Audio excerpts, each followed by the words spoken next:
بسم اللہ الرحمن الرحیم۔ نبیلہ وائس سینٹر میں دل کی گہرائیوں سے خوش آمدید اور پیار بھرا السلام علیکم۔ امید کرتی ہوں آپ سب دوست خیریت سے ہوں گے۔ اللہ پاک آپ کی تمام جائز خواہشات کو پورا فرمائے، آمین۔ آج کی کہانی ہے ایک قرض دار کی کہانی۔ امیر خالد بن عبداللہ اپنے محافظوں کے ہمراہ کسی دورے پر جا رہا تھا۔ وہ راستے میں ایک شکستہ دل اور بدحال شخص سے ملا جو اس سے کہنے لگا، میں تجھے اللہ کا واسطہ دے کر کہتا ہوں کہ اپنی تلوار سے میری گردن اڑا دے۔ خالد بن عبداللہ نے کہا، افسوس ہے تجھ پر، کیا تو اسلام قبول کرنے کے بعد مرتد ہو گیا ہے، یا تو بال بچے دار ہو کر زنا کا ارتکاب کر بیٹھا ہے، یا تو کسی کا ناجائز قتل کر بیٹھا ہے؟ اس شخص نے کہا، نہیں، بلکہ میں اسلام پر قائم ہوں اور اللہ اور اس کے رسول اور یوم آخرت پر ایمان رکھتا ہوں، اور میں نے کبھی زنا کا ارتکاب نہیں کیا، نہ شادی شدہ ہونے سے پہلے نہ شادی شدہ ہونے کے بعد، اور میں نے کبھی کسی انسان کو قتل نہیں کیا، نہ کسی گنہگار کو اور نہ بے گناہ کو۔ خالد بن عبداللہ نے کہا، تو پھر میں کس وجہ سے تیری گردن اڑا دوں اور تجھے ناحق قتل کر کے میں قصوروار بن جاؤں؟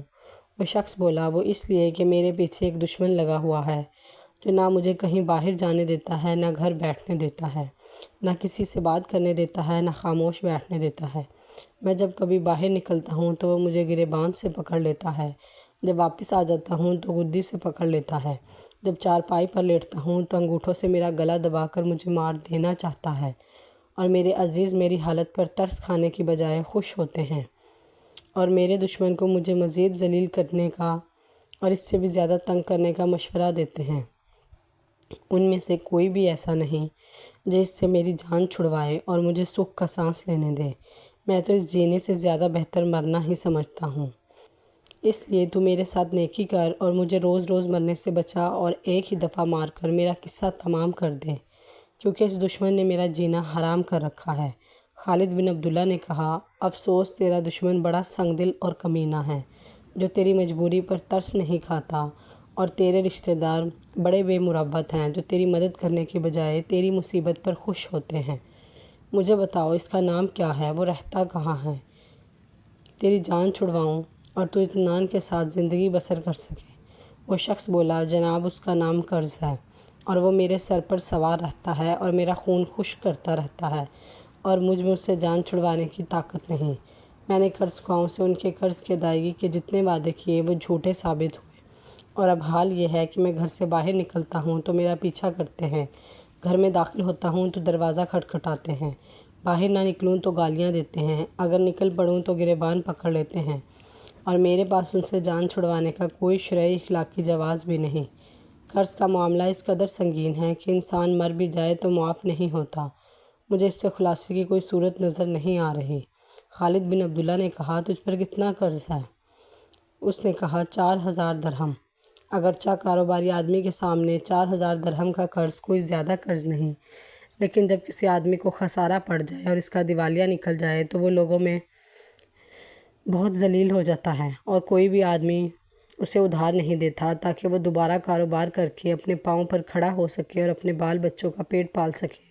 اور پھر عزت دار اور حساس آدمی تو یہ بھی گوارا نہیں کرتا کہ کوئی اس کے دروازے پر کھڑا اونچی آواز سے لوگوں کے سامنے اس سے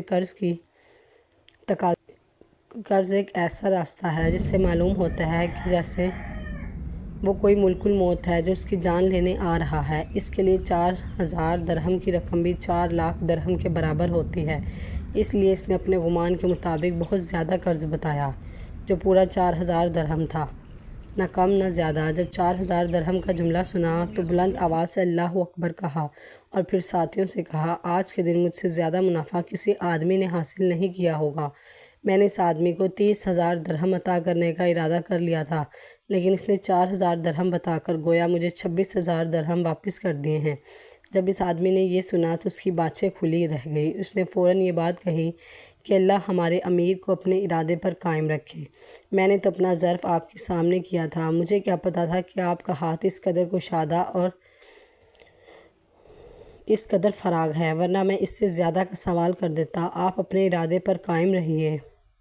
میرے موجودہ گمان کے لیے لگایا تھا وہ کم نہ کریں۔ خالد بن عبداللہ نے کہا، آپ بے فکر ہو جائیں، ہم ابھی آپ کے دشمن سے آپ کا پیچھا چھڑوا دیتے ہیں اور اگر یہ دشمن پھر کبھی تیرا پیچھا کرے ایک مرتبہ پھر ہمیں یاد کرنا، ہم پھر بھی تمہیں اس کی قید سے آزاد کر دیں گے۔ یہ کہہ کر اس نے 30,000 درہم ادا کرنے کا حکم دیا اور آگے بڑھ گیا، اور مقروض آدمی ان کے خزانچی کے پاس گیا اور 30,000 درہم وصول کر کے شکریہ ادا کرتا ہوا باہر نکل گیا۔ محترم عزیز دوستو، حضور نبی کریم صلی اللہ علیہ وآلہ وسلم کا ارشاد پاک ہے کہ قرض دار کو مہلت دے دیا کرو۔ یقیناً قرض ایک ایسی چیز ہے جو عزت دار سے عزت دار آدمی کو ذلیل کر دیتی ہے۔ قرض لینا انسان کے لیے مجبوری بن جاتا ہے، لیکن جب اسی قرض کو لٹانے کا کوئی ذریعہ نہ ہو تو لوگ اس انسان کو ذلیل کرتے ہیں، انسان اپنی نظروں میں خود ہی گر جاتا ہے۔ عزیز دوستو، اگر آپ کا کوئی قرض دار ہے، اگر کسی شخص نے آپ کے پیسے دینے ہیں تو پہلے کوشش کیجئے معاف کر دیجئے۔ اگر معاف نہیں کر سکتے تو برائے مہربانی اس انسان کو تنگ نہ کریں، اسے مہلت دیں، کیونکہ حضور پاک صلی اللہ علیہ وآلہ وسلم کا ارشاد پاک ہے کہ قرض دار کو مہلت دے دیا کرو، کیونکہ اس سے اللہ خوش ہوتا ہے، اللہ اس انسان پر رحمت نازل کرتا ہے۔ اللہ پاک ہم سب کو قرض سے بچائے، اور جو لوگ قرض دار ہیں اللہ پاک ان کو قرض ادا کرنے کی توفیق دے۔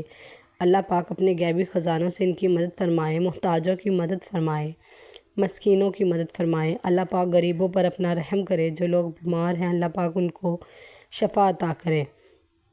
امید کرتی ہوں آج کی ویڈیو آپ کو پسند آئی ہو، تو ہماری ویڈیو کو لائک اور چینل کو سبسکرائب کر دیجیے گا۔ ملتے ہیں اگلی ویڈیو میں، تب تک کے لیے اللہ حافظ۔